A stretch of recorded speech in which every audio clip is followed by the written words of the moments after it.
সংস্কার আন্দোলন ঘিরে বাংলাদেশের পরিবেশ ছিল অস্থিতিশীল। দেশের সংকটে চুপ থাকতে পারেননি প্রবাসী বাংলাদেশিরা। জেগে যেভাবে পেরেছেন জানিয়েছেন সংহতি। প্রতিবাদে রাজপথে না নামলেও অনেক দেশেই প্রবাসীরা বৈধভাবে রেমিটেন্স পাঠাতে অস্বীকৃতি জানান। অনেকেই #শাটডাউন রেমিটেন্স ট্রেন্ড চালু করে প্রতিবাদ জানিয়েছেন দেশের মধ্যে চলা শিক্ষার্থী নির্যাতনের। তবে এরই মধ্যে বদলেছে দেশের পরিস্থিতি। এই অভ্যন্তরীণ রাজনৈতিক পরিস্থিতির পট পরিবর্তনের সঙ্গে সঙ্গে প্রবাসী বাংলাদেশিরা দেশে রেমিটেন্স পাঠানোর প্রতি আগ্রহী হয়ে উঠেছে।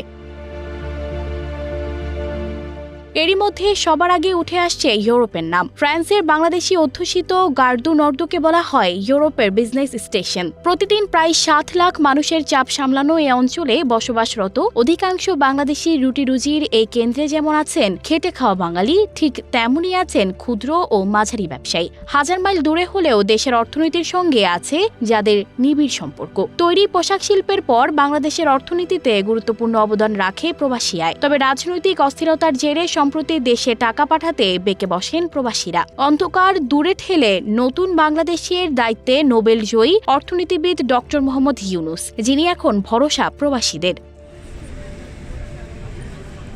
প্যারিস প্রবাসীরা বলছেন দেশের অর্থনীতির চাকা সচল রাখতে অবদান রাখতে চান তারাও। আলো ঝলমলে অভিজাত প্যারিসে থাকা বাংলাদেশি ব্যবসায়ীদের অনেকেই সম্পৃক্ত অল ইউরোপ বিজনেস কমিউনিটির সঙ্গে। নতুন বাংলাদেশ বিনির্মাণে তাদের সম্পৃক্ত করতে পারলে দ্রুত ইতিবাচক ফল আসবে বলে মত সংশ্লিষ্টদের। প্যারিসের ব্যবসায়ী কাজী এনায়েতুল্লাহ বলেন, বড় শক্তি হচ্ছে প্রবাসীদের সেভিংস। এটা কিভাবে বাংলাদেশে নেওয়া যায় সেটা চেষ্টা করতে হবে। একই সঙ্গে বিভিন্ন গুরুত্বপূর্ণ পরিকল্পনার মধ্যে প্রবাসী অংশগ্রহণেও দাবি জানান এই ব্যবসায়ী।